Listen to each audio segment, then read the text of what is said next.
বিধানসভা তৈরি হবে না, তখন রাষ্ট্রপতি শাসন এখানে হবে এবং রাষ্ট্রপতি শাসনে নির্বাচন হোক। আমি তো সেটা বললাম, এরা মানুষকে ফেস করতে চায় না। যদি ভোটার লিস্টে কোনো রকম কোনো ত্রুটি থাকে, তাহলে এই ভোটার লিস্টের নিরিখে তো 24 সালে ভোট হয়েছিল। নরেন্দ্র মোদী সরকারের তো ন্যূনতম নীতি নৈতিকতা থাকলে নিজেদের পদত্যাগ করা উচিত। তারা মানুষকে অবৈধ বানিয়ে নিজেরা বৈধ শাস্তি চায়, এটাই তো তাদের দ্বিচারিতা। এরা কি রাষ্ট্রপতি শাসনে নিয়ে যেতে চাইছে? সেটা এরা বলতে পারবে। যে কোনো মুহূর্তে নির্বাচন হোক, আমরা মানুষের কাছে থাকি, মানুষের সাথে থাকি, মানুষের দরবারে থাকি। এসআইআর ফল বের হতেই রাষ্ট্রপতি শাসনের আশঙ্কায় কাঁপছে তৃণমূল। আপনারা সকলেই শুনে নিয়েছেন, অভিষেক বন্দ্যোপাধ্যায়কে এসে ঘোষণা করতে হলো যে মমতা বন্দ্যোপাধ্যায় ধর্ণা কর্মসূচি শুরু করবে আগামী 6 তারিখ থেকে। রাজনীতিতে এমন সন্ধিক্ষণ পশ্চিমবঙ্গে যে আবার ফিরে আসবে, এ বিশ্বাস করুন, এ বোধহয় প্রকৃতির নিয়ম ছাড়া আর সম্ভব নয়। বিধাতার বোধহয় অশেষ করুণা যে পশ্চিমবঙ্গবাসীকে আরো একটা সুযোগ দিচ্ছে। কারণ সেই আবারও 26 দিনের অনশন মঞ্চের একই জায়গায় মমতা বন্দ্যোপাধ্যায় অনশন করবে। 15 বছর আগে বাংলাকে যে ভয়ানক স্বপ্ন দেখিয়ে মমতা বন্দ্যোপাধ্যায় যে চূড়ান্ত বর্বরচিত জায়গায় নিয়ে চলে গিয়েছেন, সেই জায়গাটি আবারও ফিরিয়ে আনার একটা অপূর্ব সুযোগ ভগবান ঈশ্বর করে দিয়েছেন পশ্চিমবঙ্গবাসীর সামনে। মমতা বন্দ্যোপাধ্যায় আবারও সেই চেনা ছন্দে একই পিচে ব্যাট করতে নামবেন। মেট্রো চ্যানেলে ধর্মতলায় তিনি 6 তারিখে দুপুর 2টোর সময় অনশনে বসছেন এবং সেই মাফ করবেন, অনশন নয়, তিনি ধর্নায় বসছেন। সেইখান থেকে তিনি এর পরবর্তী সিদ্ধান্ত নেবেন। আমি জানি না 26 দিনের অনশনের সাফল্যকে মাথায় রেখে তিনি এই বয়সেও আবার অনশন করবেন কিনা, কিন্তু তখন ছিলেন তিনি বিরোধী নেত্রী। এখন এই এসআইআর এর রেজাল্ট বেরোনোর পরই নিজেকে মমতা বন্দ্যোপাধ্যায়কে ইতিমধ্যে বিরোধী নেত্রী হিসাবে ভাবতে শুরু করে দিয়েছেন। তা যদি না হয়, একটা সিটিং চিফ মিনিস্টার নিজেরই রাজ্যে কার বিরুদ্ধে ধর্নায় বসবেন? এবং সব থেকে বড় কথা, যদি ধর্নায় বসতেই হয়, কেন তিনি দিল্লিতে যাচ্ছেন না? প্রতিবাদ যার বিরুদ্ধে, ধর্নায় তো সেখানেই তার বসা উচিত। নিজেকে এখনো আবারও তিনি বিরোধী নেত্রীর ভূমিকায় নিয়ে চলে গিয়েছেন এসআইআর এর এই রেজাল্টের পর। আর পশ্চিমবঙ্গবাসীর সামনে কি অসাধারণ একটা সুযোগ এনে দিয়েছে আমাদের বিধাতা বলতে পারেন, যে ভুল পশ্চিমবঙ্গ করেছিল 15 বছর আগে মমতা বন্দ্যোপাধ্যায়ের কথাই ভুলে গিয়ে, ঠিক সেইটার বদলা নেওয়ার একটা অপূর্ণ কি বলবো, একটা অভূতপূর্ব একটা সুযোগ আমাদের সামনে খোলা। ব্যবহার করবে পশ্চিমবঙ্গবাসী, ইউটিলাইজ করবে, না আবারও সেই ভুল পথেই ফাঁদে পা দেবো আমরা? সময় বলবে। নমস্কার, আমি আপনাদের সামনে প্রলয়, প্রত্যেক দিনের মতো হাজির হয়েছি নতুন আরো একটি পর্ব নিয়ে। 6 তারিখ মেট্রো চ্যানেলে মমতা বন্দ্যোপাধ্যায় নিজে এই নিয়ে প্রতিবাদ কর্মসূচি নিয়েছে। তিনি অবস্থান বিক্ষোভ এবং ধর্নায় দুপুর 2টো থেকে নিজে বসবেন। তারপরে পরবর্তী কর্মসূচি তিনি অ্যানাউন্স করবেন। 6 তারিখ, আগামী 6 তারিখ মেট্রো চ্যানেলে, প্ল্যানেট ইস্ট, যেখানে মমতা বন্দ্যোপাধ্যায় অনশন করেছিলেন, সেই একই জায়গায় আমরা অলরেডি দলের তরফ থেকে একটা চিঠি অথরিটিসদের কাছে জমা করেছি। 6 তারিখ দুপুর 2টোয় তিনি অবস্থান বিক্ষোভে বসবেন এবং সেখানে দলের সর্বস্তরের প্রতিনিধি, দূরে যারা রয়েছে, আমি সবাইকে আসার জন্য অনুরোধ করব না, তার কারণ এসআইআর চলছে এখন। এই আগামী অভিষেক বন্দ্যোপাধ্যায় ঘাবড়ে গিয়েছেন, ঘাবড়ানোটা স্বাভাবিক। যে সমস্ত জায়গা থেকে, আচ্ছা আপনারা একটা কথা ভাবুন তো, এই যে এসআইআর এ এত নাম বাদ গেছে এখনো পর্যন্ত 63 লক্ষের কাছাকাছি এবং 60 লক্ষ আনডিসাইডেড। আপনারা বলুন, আচ্ছা অভিষেক বন্দ্যোপাধ্যায় জানলেন কি করে যে এই 63 লক্ষ তাদের গ্রুপের মধ্যে থেকে বেশি লোক বাদ গিয়েছে? কি করে জানলেন? সম্ভব? এত মানুষের নিশ্চিতভাবে সবাই কিন্তু জিজ্ঞাসা করেন নিজ ভাই তোমরা কোন দল করতে, তোমরা কোন দল করতে।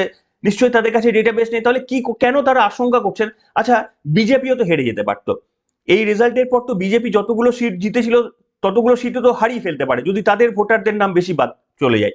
কিংবা কংগ্রেস, সিপিএম, তাদেরও তো ভোট শেয়ার কমতে পারে। তারা কেন ভয় পাচ্ছে না? কেন তৃণমূল ভয় পাচ্ছে? এটা ভেবে দেখেছেন? ভেবে দেখেছেন?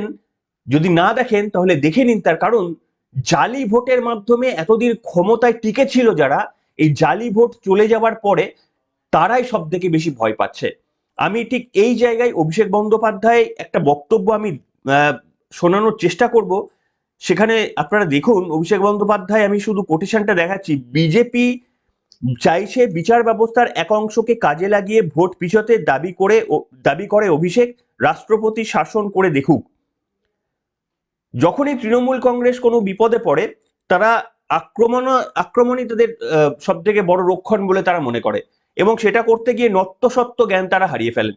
দেশের সুপ্রিম কোর্টের আদালতে সেইখানে বিচার সেইখানে কিন্তু শুনানি চলছে, তারা নির্দেশ দিচ্ছে জাস্ট যেদিন ফাইনাল রেজাল্ট বেরোবে তার 24 ঘন্টা আগে আমাদের মুখ্য সচিব, প্রাক্তন মুখ্য সচিব দুজনে মিলে চলে গেলেন সুপ্রিম কোর্টে এসআইআরকে শেষবারের মতো আটকানোর জন্য। সুপ্রিম কোর্ট বলে দিলেন যে আটকানো যাবে না, এটাকে করতেই হবে। তার সত্ত্বেও অভিষেক বন্দ্যোপাধ্যায় নির্লজ্জের মতো বলছেন যে বিচার ব্যবস্থার এক অংশকে কাজে লাগিয়ে, তার মানে কি তিনি সুপ্রিম কোর্টের প্রধান বিচারপতি বা তাদের বেঞ্চের দিকে আঙুল তুলবেন? তারা সবার দিকে আঙুল তুলবেন, নিজেদের দিকে ছাড়া। তার কারণ ওই বাদ চলে যাওয়া মৃত ভোটার, ডিলিট ভোটার, যাদের জন্য মমতা বন্দ্যোপাধ্যায় ধর্নায় বসবেন, মৃত ভোটারদের ফিরিয়ে আনার জন্য সম্ভবত তিনি ধর্নায় বসবেন, সেই তাদের ভোট ছাড়া তৃণমূল কংগ্রেস বৈতরণী পেরোতে পারে না। এই ভয় থেকেই তৃণমূল কংগ্রেস সেটা করছে। আর পশ্চিমবঙ্গের মানুষের কাছে এটা পরিষ্কার।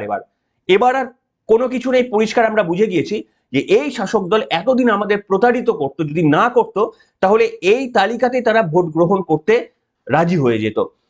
দেখুন, প্রথম শোনালাম যে অভিষেক বন্দ্যোপাধ্যায় রাষ্ট্রপতি শাসনের কথাই বলছেন, ভয় পাচ্ছেন। তার দাবি হচ্ছে, তার দাবিটা আমি আপনাদের সামনে বলে দিই। তার দাবিতে যুক্তি রয়েছে, তার দাবিতে একটা যুক্তি রয়েছে, সেটাও জানতে হবে আপনাদের। তিনি বলছেন এখনো প্রায় 500-550 জন বিচারপতিরা তারা এই ভেরিফিকেশনটা করছেন। 60 লাখ পেন্ডিং রয়েছে, ঠিক আছে? 60 লাখ এখনো পর্যন্ত অ্যাডজুডিকেশন রয়েছে। এটাকে একজন বিচারপতি দিনে 20টা বা 30টা বা 40টা করেও যদি করেন, তাহলে এই পুরো প্রক্রিয়াটা শেষ হতে 4 থেকে 5 মাস সময় লাগবে। 60 লাখ করতে 500 জনের একেবারে 4 থেকে 5 মাস লাগবে। এবং তিনি ঠিক বলছেন, এবং সেই কারণেই রাষ্ট্রপতি শাসনের আশঙ্কা। কারণ 6ই মে বা 7ই মের মধ্যে সরকার গঠন না হলে রাষ্ট্রপতি শাসন জারি করতে হবে। জুডিশিয়াল অফিসাররাও তো মানুষ। 60 লক্ষ কেস যদি আন্ডার অ্যাডজুডিকেশন থাকে, সব মিলিয়ে খুব বেশি হলে 500 জুডিশিয়াল অফিসার কাজ করছে। একদিনে 20 থেকে 30টা করে কেস যদি করা হয়, তাহলে 500 জুডিশিয়াল অফিসার খুব বেশি হলে দিনে 10 থেকে 15,000 কেস করবে। আমি 20,000 ধরে নিলাম। বিজেপির একটা অংশ বিচার ব্যবস্থাকে ব্যবহার করে নির্বাচন পেছাতে চায়। তার কারণ এরা জানে যদি নির্বাচনে যাই ভোকাট্টা হয়ে যাব। বিজেপির মিছিল মিটিংগুলো দেখুন না, এসআইআর ওখানে হয়েছে, যত ডিভিশন ওখানে, যাও 2-4 জন ছিল, কেউ নেই। এবার বুঝতে পারছেন তৃণমূল কংগ্রেস যে ফাটা বাসে কিভাবে পাটা আটকে যায়। যদি প্রথম দিন থেকে সুপ্রিম কোর্টের এই নির্দেশ আসার পর যে এসআইআর হবেই, যদি সেইটাকে তারা সহযোগিতা করত, তাহলে আজকে কিন্তু এই পরিস্থিতি তৈরি হতো না, যেটা অন্য কোনো রাজ্যে তৈরি হয়নি। এই পরিস্থিতি তৈরি হয়েছে তৃণমূল কংগ্রেসের অসহযোগিতায়, অতি চালাকি করতে গিয়েছিল বিএলওদের দিয়ে।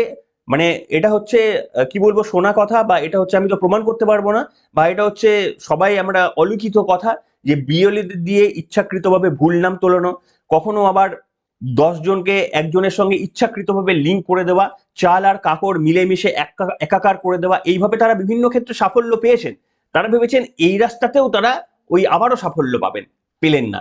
এই রাস্তাতে কিন্তু এবারে প্রকৃতি বিধাতা তাদের সফলতা দিল না।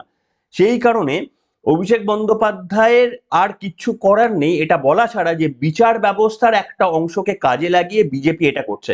এবার পশ্চিমবঙ্গের মানুষের কাছে এটা ক্লিয়ার যে বিচার ব্যবস্থা যা বলছে, বিজেপি যদি তাই করছে, তার মানে বিজেপি সঠিক। অভিষেক বন্দ্যোপাধ্যায়ের কথা যদি মেনেও নি যে বিচার ব্যবস্থার সঙ্গে বিজেপির কথার মিল পাচ্ছে বা হচ্ছে, তার মানে ভারতবর্ষের বিচার ব্যবস্থা সর্বশ্রেষ্ঠ, এবং তার কথার সঙ্গে যদি বিজেপির কথা মিলে যাচ্ছে, তার মানে বিজেপি সঠিক রাস্তায় আছে, তাই না? তা নাহলে তো মেলা সম্ভব নয়। তার কারণ আমাদের বিচার ব্যবস্থার আমরা বিশ্বাস করি, আমাদের বিচার ব্যবস্থা আমরা হেরে গেলেও বিশ্বাস করি, জিতে গেলেও বিশ্বাস করি।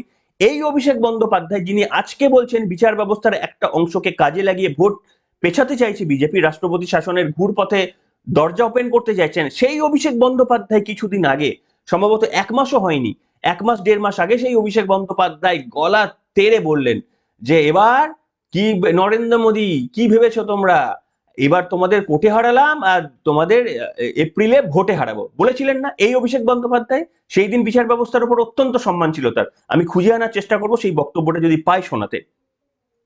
কার ক্ষমতা বেশি, মোদিজি 10 কোটি মানুষ না বিজেপির জমিদার, বহিরাগত জল্লাদ না খেটে খাওয়া মানুষ?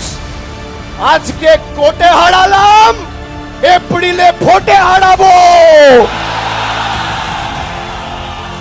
তৈরি থাকো। বাংলার মাটি দুর্জয় ঘাটি, এটা উত্তরপ্রদেশ, বিহার, মধ্যপ্রদেশ, গুজরাট নয়। এই মাটি স্বাধীনতা আন্দোলন নবজাগরণে পথ দেখিয়েছিল। আমরা বহিরাগতদের কাছে মাথা নত করি না। জানি না পারলাম কিনা শোনাতে, আমি চেষ্টা করেছিলাম। তাহলে অভিষেক বন্দ্যোপাধ্যায় যদি 2 মাস আগে বলতে পারেন যে কি নরেন্দ্র মোদী কেমন, কি ভেবেছেন, কেমন দেখালাম, এবারে কোর্টে হারালাম, এবারে ভোটে হারাবো, সেই অভিষেক বন্দ্যোপাধ্যায় আবার বলছেন যে বিচার ব্যবস্থার একটা অংশকে কাজে লাগিয়ে, মানে বুঝতে পারছেন হেরে যাওয়ার পরিণতির ভয়ে এরা কাঁপছে কিভাবে, এবং ওই মৃত এবং ভুয়ো ভোটারদের দিয়ে এতদিন অগণতান্ত্রিক ভাবে আমাদের রাজ্যটাকে দখল করে রেখেছিল এরা। এই জঞ্জাল আমাদের সাফাই কিন্তু করতেই হবে। এইখানে আমি আপনাদের সামনে অভিষেক বন্দ্যোপাধ্যায়ের দ্বিতীয় কথাতে আসব। অভিষেক বন্দ্যোপাধ্যায় বলছেন যে কিছু বক্তব্য তিনি শোনালেন। শুভেন্দু অধিকারীর বক্তব্য, যিনি এশায়ার নিয়ে বলেছিলেন যে 1,25,00,000 নাম বাদ যাবে। শান্তনু ঠাকুর তিনি বলেছিলেন 1,20,00,000 নাম বাদ যাবে। অমিত শাহ বলেছিলেন প্রচুর লোক মানে অমিত শাহ বলেছিলেন যারা বাদ যাবে বেছে বেছে তাদেরকে বাংলাদেশ পাঠাবো। এরকম 3-4 জন বিজেপি নেতৃত্বের কথা তিনি রেকর্ড করে মঞ্চের গতকালে শোনালেন। তো আমাদের রয়েছে, আমি খালি আপনাদের একটা ভিডিও দেখাবো। ভিডিওটা চালাও। हम पहले डिटेक्ट करेंगे, डिलीट करेंगे और फिर डिपोर्ट करेंगे। ইয়ারে যদি 50 লাখ বাদ যায়, এখানে 1,25,00,000 বাদ যাবে। ममता बनर्जी 1 करोड़ घुसपैठिए के नाम बंगाल की वोटर लिस्ट में है। उन्होंने धोकर इन सब इन्फिल्ट्रेटर्स को भारत का नागरिक बना दिया। পেশাদারে কমপক্ষে 1,20,00,000 মানুষ বাদ যাবে। 1 লক্ষ কেন 2 লক্ষ বাদ যেতে পারে? মরুপুরা हम पहले আমি অনুরোধ করবো সংখ্যাটা মন দিয়ে শুনুন। करेंगे और फिर डिपोर्ट करेंगे। ইয়ারে যদি 50 লাখ বাদ যায়, এখানে 1,25,00,000 বাদ যাবে। ममता बनर्जी 1 करोड़ घुसपैठिए के नाम बंगाल की वोटर लिस्ट में है। उन्होंने धोकर इन सब इन्फिल्ट्रेटर्स को भारत का नागरिक बना दिया। পেশাদারে কমপক্ষে 1,20,00,000 মানুষ বাদ যাবে। 1 লক্ষ কেন 2 লক্ষ বাদ যেতে পারে? মরুপুরা আপনারা দেখলেন এই ভিডিওগুলো আমার কথা না, তৃণমূলের কোনো নেতার কথা নয়।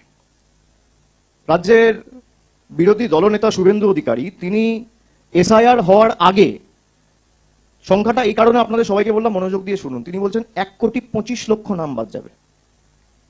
শান্তনু ঠাকুর বলছেন 1,20,00,000 নাম বাদ যাবে। এবার আপনাদের দেখাই, অমিত শাহ বলেন না ক্রোনোলজি সমঝো, আপনারা ক্রোনোলজি বুঝুন। 58 লক্ষ নাম প্রথমে বাদ দেওয়া হলো।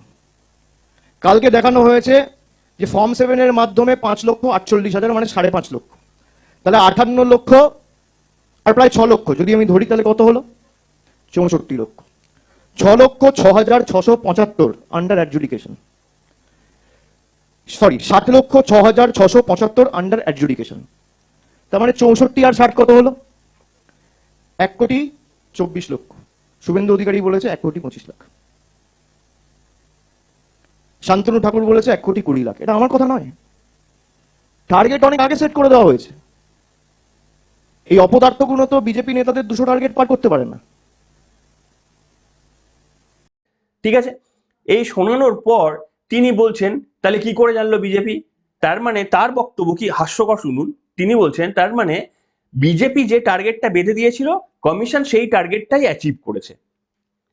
বেশ, এটাও না হয় ধরে নিলাম সত্য।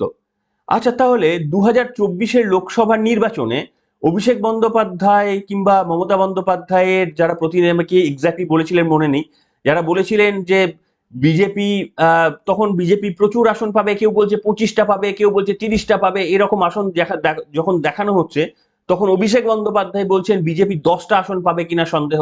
পেয়েছিল তাই, বিজেপি 11টা-12টা আসন পেয়েছিল। তাহলে কি করে মিলে গেল সেই প্রেডিকশনটা অভিষেক বন্দ্যোপাধ্যায়ের, কি করে মিলে গেল? তার মানে কি আমরা ধরে নেব যে পশ্চিমবঙ্গের পুলিশ বা পশ্চিমবঙ্গের এই পরিকাঠামো দিয়ে অভিষেক বন্দ্যোপাধ্যায় কোনো না কোনোভাবে বা ইলেকশন কমিশনকে কাজে লাগিয়ে তাহলে সেই ফলটাকে অ্যাচিভ করেছেন কারণ তার প্রেডিকশন মিলে গিয়েছে বলে? কিংবা পঞ্চায়েত ভোটে অভিষেক বন্দ্যোপাধ্যায়রা যে বলে দেন যে পঞ্চায়েতে খাতাই খুলতে পারবে না বিরোধীরা কোনো দলে নেই, ভোটের রেজাল্টের পরেও দেখি যে হ্যাঁ তাই মিলে যাচ্ছে।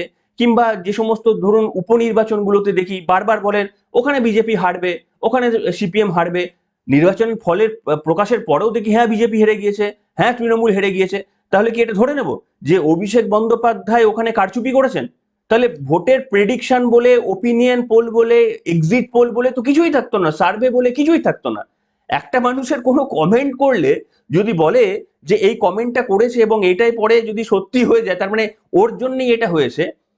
আমি যদি আজকে বলি যে আগামীকাল ঝড় আসবে, পশ্চিমবঙ্গে ওয়েদার দেখে আমার মনে হয়েছে ঝড় আসবে, আর যদি সত্যি ঝড় চলে আসে তাহলে আমাকে মানে ফর এক্সাম্পল তৃণমূল কংগ্রেস দায়ী করতে শুরু করবে, এ নিশ্চয়ই বরুণ দেবের সঙ্গে এর একটা গাঁট ছড়া রয়েছে। বরুণ দেব নালে এই জানলো কি করে ঝড় আসবে? আর আমি প্রেডিকশন করতে পারি না? আপনি প্রমাণ করে বরঞ্চ দেখান যে শুভেন্দু অধিকারী যেটা বলেছিলেন সেটা প্রেডিকশন নয়, আপনাদের কোনো একটা কল রেকর্ড, আপনাদের তো 10টা কল রেকর্ড শোনান, আপনারা তো বিভিন্ন রকমের ওই কি বলবো স্ট্রিং অপারেশন করেন, শোনান যে অভিষেক বন্দ্যোপাধ্যায়ের সঙ্গে জ্ঞানেশ কুমারের একটা কথা হয়েছে এবং অভিষেক বন্দ্যোপাধ্যায় মাফ করবেন, শুভেন্দু অধিকারীর সঙ্গে জ্ঞানেশ কুমারের একটা কল রেকর্ড আপনারা শুনিয়ে দিন যে এই শুভেন্দু অধিকারী নির্দেশ দিচ্ছে এত নাম 1 কোটি নাম বাদ দিতেই হবে, 1 কোটি 20 লক্ষ নাম বাদ দিতে হবে, শোনান। তবে না বিশব আকাশ কুসুম কল্পনা করে বসলে হবে? এই জায়গায় আমি আপনাদের সামনে এবার যেটা বলবো, দেখুন এই যে বিচারপতিদের যে মামলাটা যারা শুনছেন জয়মাল্য বাগচি, সেই জয়মাল্য বাগচির নামের বানানো নাকি ভুল আছে। আপনারা দেখতে পাচ্ছেন, চেষ্টা করছি দেখানোর, এশায়ার মামলায় তাদের এজলাসেই ভোটার তালিকায় সেই বিচারপতি বাগচির বাংলার নাম ভুল, বাংলার নাম ভুল কিন্তু ইংরাজিতে নাম ঠিক রয়েছে। ঠিক আছে, এবার আমাকে বলুন এই যে বাংলায় নাম ভুল রয়ে গেছে এশায়ার প্রক্রিয়ায়, এই ডেটা এন্ট্রিটা কি জ্ঞানেশ কুমার করেছেন? এইটা কি মনোজ আগরওয়াল করেছেন? এই ডেটা এন্ট্রিটা কে করেছে? ডেটা এন্ট্রির দায়িত্ব কার থাকে? আপনাদের রাজ্য সরকারি এমপ্লয়ীদের থাকে। যে রাজ্য সরকারি এমপ্লয়ীদের বা ডেটা এন্ট্রি অপারেটরদের প্রথম দিন থেকে আপনাদের বলে আসা হচ্ছিল যে আপনারা দিন কর্মচারী দিন, আপনারা সেটা দিতে অগ্রাহ্য করেছিলেন, আপনারা নির্বাচন কমিশনের কথা শোনেননি। ডেটা এন্ট্রি অপারেটর নিয়ে বারবার বলা সত্ত্বেও মানে যারা প্রশিক্ষিত নয়, এই রকম ভাবে আমরা বিভিন্ন জায়গায় ভাইরাল ভিডিওতে দেখেছি যে অনেক জায়গায় ঠিকা কর্মীকে দিয়ে কিংবা আশা কর্মীকে দিয়ে তাদেরকে দিয়ে এই সমস্ত কাজ করানো হচ্ছে বলে আমরা বিভিন্ন ভাইরাল ভিডিওতে দেখেছি, সত্যতা যাচাই আমরা করার পাইনি। তো সেখানে তাহলে সেগুলো করেছেন বলে আজকে এই পরিণতিটা, এগুলো কি ইচ্ছাকৃতভাবে করানো হয়েছে শুধুমাত্র দেখানোর জন্য যে দেখো নির্বাচন কমিশন কত অপদার্থ? এটা করে কতটা করতে পারবেন আপনি? এরকম করে 200 নাম অ্যাড করতে পারবেন, 600টা নাম 60 লক্ষের মধ্যে আপনি বড় জোর 1000 নাম এরকম ভুল বের করে আপনি অ্যাড করতে পারবেন, করে দিন। আপনি তো র্যাম্পে হাঁটালেন ভূতেদের নিয়ে গিয়ে, সেটা তো প্রয়োজন ছিল না। আপনি বরঞ্চ ওইদের র্যাম্পে না হাঁটিয়ে আপনি যদি তাদের নামগুলো তুলে দিতেন তাহলে আজকে আরো 1000-এর নাম হয়তো কম মানে বাতিলের খাতায় কম আসতো। সেই কাজগুলো না করে শুধুমাত্র চমক, মমতা বন্দ্যোপাধ্যায় কোর্ট পড়ে চলে গেলেন। কেন, তিনি কি বিশ্বাস করেন না তার থেকে বেশি যোগ্য লয়ার রয়েছে? শুধুমাত্র রাজনীতিতে চমক দেবো, রাস্তার মধ্যে দাঁড়িয়ে যেখানে পারবো গিয়ে একটা চপ ভেজে, করেন না মমতা বন্দ্যোপাধ্যায়, চপ ভাজলাম কিংবা একটু সিঙ্গারা ভেজে দিলাম কিংবা কোথাও গিয়ে একটা মোমো বানিয়ে দিলাম। এই রাজনীতি প্রথম যখন করেছিলেন তখন মানুষ খেয়েছিল, কারণ ফার্স্ট টাইমে মানুষ বোকা হয়। মানুষকে একবার বোকা বানানো যায়, দুবার বোকা বানানো যায়, 3বার 4বার মানুষকে আর বোকা বানানো যায় না। আপনি বারবার প্রতিদিন প্রত্যেকটা নির্বাচনে আসলেই আপনি সিঙ্গারা ভাজবেন, চপ ভাজবেন, আর মানুষ আপনাকে ঢেলে ভোট দিয়ে দেবে, আপনি চাকরি কেড়ে নেবেন, আপনি সাধারণ মানুষকে চাকরির সংস্থান দেবেন না, তো মানুষ আপনাকে ভোট দিয়ে দেবে। এই পরিস্থিতিতে মানে যদি অভিষেক বন্দ্যোপাধ্যায় মানে একেবারেই কি বলবো, তার গলার স্বরে অনেকটা বুঝে গিয়েছি যে তিনি কার্যত নির্বাচনে, আমি প্রথম বলছিলাম না যে দেখুন এমন একটা পরিস্থিতি তৈরি হবে তৃণমূল কংগ্রেস নির্বাচনে যেতে চাইবে না। আমাদের সামনে কিন্তু এখন খুব কঠিন রাস্তা। তৃণমূল কংগ্রেস যাতা রাজনৈতিক দল নয়, তৃণমূল কংগ্রেস ছেড়ে দেওয়ার মতো রাজনৈতিক দল নয়, এটুকু আমরা এতদিনে চিনে গিয়েছি। তৃণমূল কংগ্রেসকে আপনি গণতান্ত্রিক ভাবে না হারান, আপনি অগণতান্ত্রিক ভাবেও তৃণমূল কংগ্রেস মাটিতে লড়তে জানে, এইটাই সব থেকে ভয়ানক বিষয়। এরা কিন্তু গণতান্ত্রিক ভাবে যদি নাও পারে, অগণতান্ত্রিক ভাবে সর্বস্ব দিয়ে এরা লড়াই করবে, আর ভয়ের জায়গাটা আমাদের কিন্তু সেখানেই। এইটা হচ্ছে অভিষেক বন্দ্যোপাধ্যায়ের বিভিন্ন কথাই সেখানে যদি আমি অনেকটা কালকে শোনার চেষ্টা করছিলাম, সেখানে এমন কিছু তিনি বক্তব্য বলছেন, আমার কিন্তু না সেখানে উদ্বেগ তৈরি হয়েছে, রাজ্যের জন্য আমার উদ্বেগ তৈরি হয়েছে। মানে সোজা পথে না পেলে ঘুরপথে, এই ঘুরপথে পশ্চিমবঙ্গের রাজনীতি আমরা জানি, আমরা বিভিন্ন জায়গায় মানে কিভাবে কমিউনিটির মধ্যে দিয়ে লাগিয়ে দেওয়া যায় এই ধরনের অদ্ভুত রাজনৈতিক পরিবেশ আমরা জানি।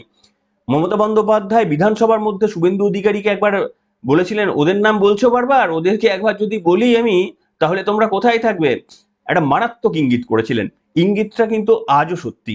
সেই ইঙ্গিতটা যদি ঘুরপথে এরা না পারে তাহলে এই যাদের নাম বাদ গেল তারা কিন্তু প্রমাণ দেখিয়ে সঠিকভাবে নাম তোলার জন্য কতটা লড়াই করবেন আমি জানি না, কিন্তু রাজনৈতিক নেতৃত্বের একটু অঙ্গুলি হেলনে এরা কিন্তু আবারও ওই ট্রেন বাস জ্বালিয়ে দেওয়ার মতো কর্মসূচি এটা নিয়ে নিতে পারে, এবং এটাই সব থেকে বড় আশঙ্কার জায়গা। যদিও কেন্দ্রীয় বাহিনী ইতিমধ্যেই নেমে গিয়েছে, কিন্তু পশ্চিমবঙ্গে এই পরিস্থিতিতে অভিষেক বন্দ্যোপাধ্যায়রা যদি আরো একটা দুটো ভুল চাল করে, এমনিতেই রাষ্ট্রপতি শাসনের দিকে কার্যত ব্যাপারটা চলে যাচ্ছে। আর যদি না যায় তাহলে ওই 60 লক্ষ বাকি রেখে, অভিষেক বন্দ্যোপাধ্যায় ঠিকই বলেছেন, 60 লক্ষের মধ্যে কত ভোটার হবে? বড় জোর আমি ধরে নিচ্ছি যে 10 লক্ষ ভোটারের নাম ফিরে আসবে, তার মধ্যে আর হবে না, এর মধ্যে আর করা যাবে না। তাহলে এর পরিস্থিতি কি হবে? সুপ্রিম কোর্টের নির্দেশ পরিষ্কার বলে দেওয়া হয়েছে, সুপ্রিম কোর্ট যদি তাদের মত পরিবর্তন করে সেটা আমি বলতে পারবো না, কিন্তু এর পরেও একটা পাল্টা পেছনের দিকে রাজনীতিটা হচ্ছে যে এই উস্কানি, তলা দিয়ে কোনো উস্কানি করে মানুষকে খেপিয়ে দিয়ে অন্যরকম ভাবে, এইটা কিন্তু খুব ভয়ানক একটা ট্রেন্ড। আমাদের কিন্তু এটা সংযত হতে হবে।